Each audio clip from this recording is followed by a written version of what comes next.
Good morning, good afternoon, wherever you are, and welcome to the High Performing Woman Talk Show.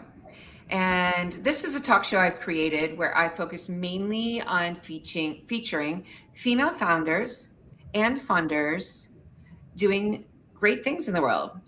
Now, this show, um, before I introduce the topic, I'm going to say this show is hosted on YouTube. So please do like and subscribe. And it's also hosted on a new AI platform called Zinc.ai, ZYNC.ai. So you can find the episodes there as well.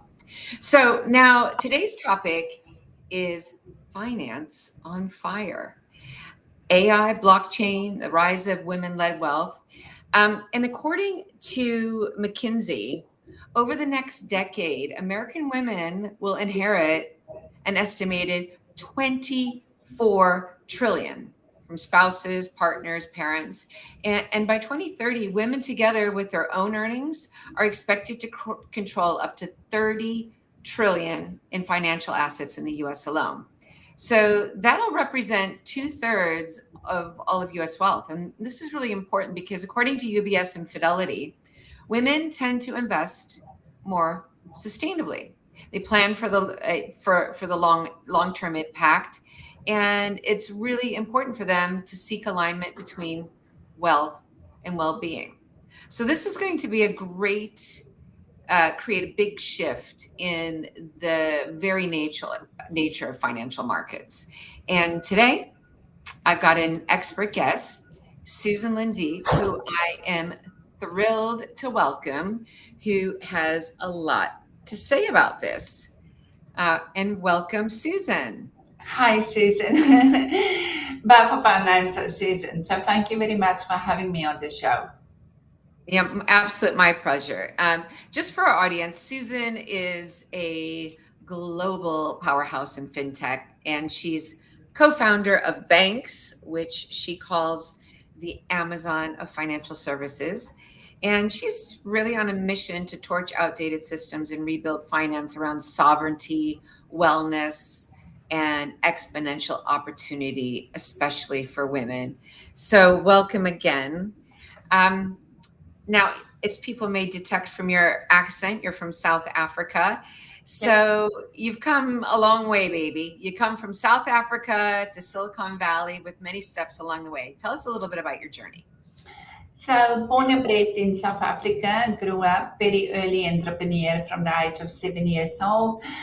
Um, I sold my first business when I was 23 years old, and then went up to Johannesburg after I got married, after my second child. And at that stage, I got into the corporate ladder and climbed the corporate executive team, become CFO of multiple international companies. And then in 2010, we moved over to Australia until COVID hit in 2020, and then we came over to the US, 5 years in Florida, as we said, and then the last, literally the last 5 months, I moved up to Silicon Valley to get deeper into AI, the venture space, and into blockchain, obviously. Right. So I think just on that note, you are in the process of launching something you call Banx. And you refer to it as the Amazon of financial services. So why are you launching it now? Like, what is it, and why do you call it the Amazon of financial services? Yeah, I've been very fortunate to be in since 2012 into Bitcoin and blockchain technology, got a really deep understanding for it. And when I moved up to Silicon Valley, I've actually met my co-founder and CTO, and literally within the first, I think, 5 minutes, we knew that we're going to do a business together, and a week later, we went into partnership. Unbelievable. I love that. I love that. We both got the same understanding, the same where the future is going, where how we see it, and what is panning out. So effectively, you'll be in control of your money, and I'm talking about your wealth, your control. So it will be where men and women will not hand over their money to a bank anymore or to a wealth advisor or financial planner. They will literally control all their money, but they will make decisions that's in the best interest for them and not in the best interest of anyone else. And that can be where they self-determine what financial products they want to invest into, like an Amazon. And then they can also interact with an AI agency that can be in conjunction with the wealth advisors or the financial planners, make certain recommendations for them on what will be the best investment product out there that you need to invest into. So, and this would include what kind of financial investments? It could be an So alternative space, real it will, estate, it will equities. literally, it will be everything that you can think of that will be on the blockchain and will be able to be tokenized. That will be from real estate to venture capital to tokenization of your children education. So if you think of your child that you want to go and study and they don't have enough funds and somebody else in the other side of the world will sponsor them or will actually invest into them. So I always said it will be all the way from real estate to exotic cars to exotic art to A public. GoFundMe, almost like. Exactly. Yeah. Everything that you can Yeah. think of under the sun that's got value and that's an investment you'll be able to invest into through our platform. Yeah. So we're building an operating system. So think of us not just as the Amazon, but as the internet. Whatever is, we're just going to be the on the line and the operating platform, and then everyone will operate on top of us. That's fascinating. So let me ask this next question. What is, because I kind of get overwhelmed there. So when you talk about that, so what are some of the proactive steps women and the next generation coming up can do to empower themselves when it comes to money? So, there's going to be this big wealth transfer. What can we do to empower ourselves and educate ourselves when it comes to money? I think we need to take a step back and have a look at currently there is different generations and we got a baby boomers who's inherit a lot of the wealth and a lot of them are not tech savvy. A lot of them don't know what to do with that wealth. They don't Right. they come into real estate, they come into private equity, which is a lot of businesses, and with that they don't know how to do that. So what they do is that they normally hand it over to financial planners um, that will give them advice. And I don't believe that a financial planner is adequately to provide that wealth advice, as well as women invest very different than men.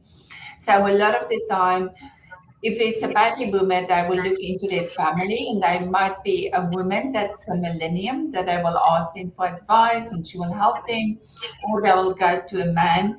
But then as we go down the different kinds of generations, we will then get to your Gen X's, your Y's, your Z's, and what I call generation your generation AI or your alphas that's now get born. So the biggest opportunity is really financial education. You have to learn about the digital economy, where we're going, the different investment opportunities, because there's a major shift happening in the markets, and I'll talk about that. And I'm going to publish quite extensive research that I've done on that. But the biggest thing is to educate yourself and to learn more about investment opportunities. And these days, with AI and how we're going to interact with AI, it will be so much easier than what it was, let's say, a year ago or 10 years ago. Right. So you mentioned before a little bit about taking control of your own wealth. So tell us a little bit about self-custodianship and how banks will work in practice. So I've just inherited $2 million, and how would it actually work? What would I do?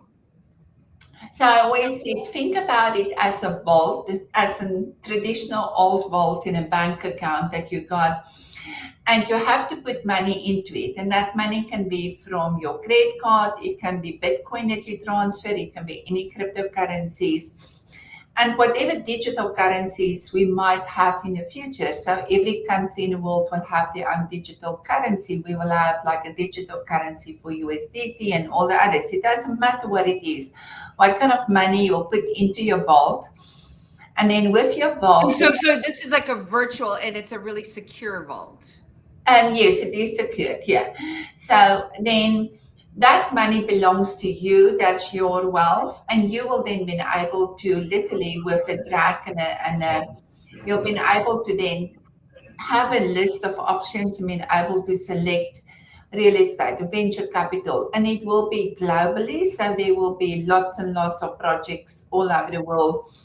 So think of now if you got Coinbase, for instance, like you can go buy Bitcoin, you can buy Solana, you can buy a lot of stuff. So, but literally you can choose whatever you want to buy. So, and then also you will be able to interact with agencies, with the financial advisors to give you advice if you're an expert in investing into real estate, but you're not an expert when it comes to investing into venture capital. You've been able to interact with a venture capitalist that will be able to help, oh, sorry, with a financial planner that will be able to help you to make the right decisions based on your criteria. Right. So it's not all about you choosing it. It's also plugging you into the exact expert in the area that you're interested in. Oh, 100%. And on a global scale, because that's really important. You can't have somebody that's an expert into commodities give you the same advice as somebody that's an expert into real estate and somebody Right. that's in Mexico sitting compared to the US or Africa. So we will have millions and millions of AI agencies. And there's already experts talking about that will be able to help and give you advice on what is the best investment opportunity, but on a global basis, not just what we see now. And it will also create huge opportunities for financial planners, wealth advisors, um, to effectively be in that that I previously didn't have the opportunity to provide advice on a global scale. Yeah, I mean, that's incredible. That's an incredible amount of access to information and all sorts of opportunities that you wouldn't, it really democratizes things and gives you opportunities that you would have normally never even heard of. Correct. Yep. Yes, very much. So, with this great wealth transfer to women, what are the biggest emotional and financial challenges they're going to have to face? I mean, there's this big transfer happening in the next 5 years. What can they do to start preparing now? I think one of the biggest emotional and financial challenges is obviously when somebody passed away, and I just had my own husband passed away 5 months ago. Sorry, 6 months ago. Is at Sorry. the time and the transfer comes through, you've got a lot of emotions to come through. And then on top of that, you have to take care of all the financial complications by inherit all of this wealth. But I think more than that also is to safeguard that wealth for the next generations going forward, which is so important because that's ultimately what you want to do with wealth transfer. So I think it is, and also there's a massive big change between the way that wealth was created, the way that we operated on it, and the way that we're going into the digital economy, and what new vehicles that will come across that we will be able to invest in. So it's about the whole gap between the old generation and the new generation. Because the old generation was more about real estate, private equities, the public markets. Well, the new generation is all about digital, about cryptocurrencies, about tokenization, which is a very, very different world. So again, I would say educate you as much as possible, and to be able to just learn and start preparing, because with AI is changing so quickly, so rapidly. By 2030, we're going to see a massive shift happening, in the way that AI is already starting to. It's like a tsunami coming. Yeah, I mean, I'm going to ask you a little bit about that later, but you do have something else that you work on called Fortuna EMPOwerture. Tell us a little bit about that, and how is it using AI to fill in the gaps in sort of the traditional way of wealth management? Yeah, so this Fortuna EMPOwerture is under our, and so Fortuna EMPOwerture is under our Vestix brand, which is our mothership for all our investment opportunities. So it's mainly focused on women and mainly focused on next generation to help with those wealth management and wealth transfer and filling the gap, but specifically looking at financial education. What is the best opportunities for women to invest into? Women are a lot more conservative than men. We only see with generation alpha now that women are starting to be a little bit more aggressive in terms of what they're looking at investment, but the rest of the time, women are very, very conservatively. So it is really to fill that gap. And what we are currently doing is we're preparing an app. We are building an app that will be integrated with voice interaction, where women can actually learn through their mobile phone and through their app how to interact, how to look at different investment opportunities. How do I write a real estate project compared to my private equity projects? Or how do I compare that to if somebody got 80% of their wealth into public equities, how to take 5 or 10% out of that and put that into venture capital? What is the possible returns on that going to be in the next 10 years? And just learning and exploring by being conservative but taking small steps. That's what we're building. Right. So it's an app, or or is this an in-person community at all, or it's specifically something I can just have a chat with and like say, I don't know what I'm doing. Like, tell me more. What is venture capital? That's exactly what it will be. It will be an app on your phone that will be interacting with you with voice, that you can ask any question what it is, and it's almost like what's happening with ChatGPT currently, that you can literally ask, but the focus will be very much on financial products. How do I how do I look at it? How do I compare it? What's my portfolio going to be? Give you different scenarios and synopsis. That's what we're currently doing. That's brilliant. So, getting back to Banx, tell us about. I understand you're raising some capital right now for that launch. How much are you raising, and what are you using the funds for? So we're raising currently our pre-seed, which is $5 million.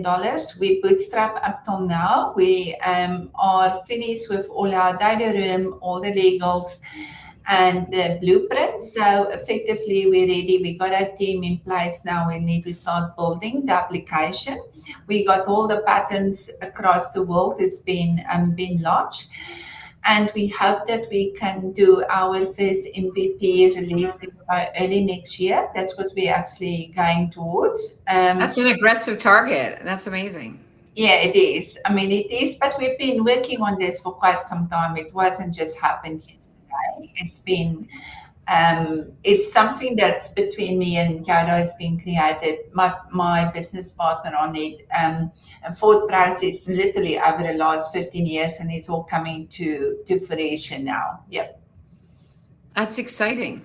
So, I mean, you mentioned earlier about some publications that you've made. I know you've got your fingers in so many pies. So, before we wrap up, do you want to share some of your predictions for the next year? I know you're very educated about the future of AI and a lot of that. So, I'd love to hear your thoughts. I would like to start on a macro perspective. I think on a macroeconomic perspective, we see a slowdown happening.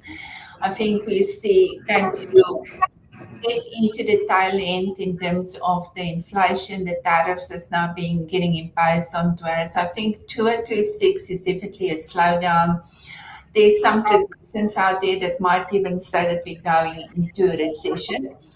But on the other hand, we also got in your artificial intelligence that's just rapidly going through everything and change the way that we operate.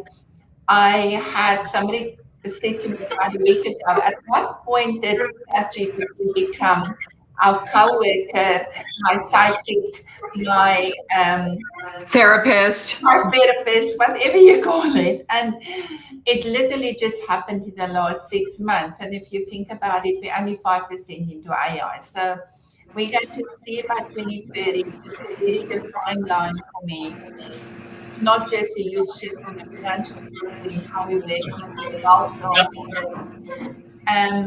But I also think in terms of just we're going to end up with superpowers with AI where we can have so much more capacity than most people. And it's how we interact, how we work with them. So I always say to somebody, now is the time to really learn as much as possible as you can about AI and just Do you really have any resources you recommend? any resources. I think at this stage that I'm using quite a couple of different resources, but I think if you can just start with ChatGPT or with Grok, you know what, and really just start learning how to do prompts, learning how to Play interact around with with it. it. Yeah. Yeah, just play around for anyone who haven't delved into it. And then obviously there's a lot more behind that if you want to go into engineering, but just start with the basics and exploring with it. I mean, I always say to somebody, if I want to go on to holiday into places like Mexico, I just ask it, give me all the travel agents, what is the best flights to take? What is the best restaurants? Rate it for me, 1 to 10. It's amazing. I mean, I have not used Google to do any research in the last 6 months. I mean, there's just no need for me. Why would I go and if I can have a summary in a table form that can give me everything that I want in literally a couple of Or minutes? even an itinerary created. Yeah. Well, exactly, It's exactly. amazing. It's amazing. Well, if people want to get in touch with you, these are the details I have. Are these the correct details? Yeah, they can just go onto our website, thevestix.com, and there's quite a bit of forms there that I can fill in. They can also go onto my LinkedIn. They can connect with me. They can DM me directly onto LinkedIn. And then as well, we do got a newsletter, which is a Vestix Insight and a Vestix Fortuna, specifically for women, which is on Substack. It's all the details is again on my LinkedIn profile. And they can literally just click on that and then they will be able to get access to our newsletter, which is for free and hopefully a lot of value add for Yeah, I've really enjoyed those newsletters, and you're very active on LinkedIn. So I enjoyed reading your posts. So wonderful. So thank you very much, Susan, for being on the High Performing Woman talk show. You certainly epitomize that. And for anybody who is watching this, please go ahead and like and subscribe to the channel and share the episode to anyone who you think that will benefit it, especially maybe a woman who's going to be part of that great wealth transfer. Thank you so much, Susan, for having me on the show. Yes, absolute. My pleasure. Thank you, Susan.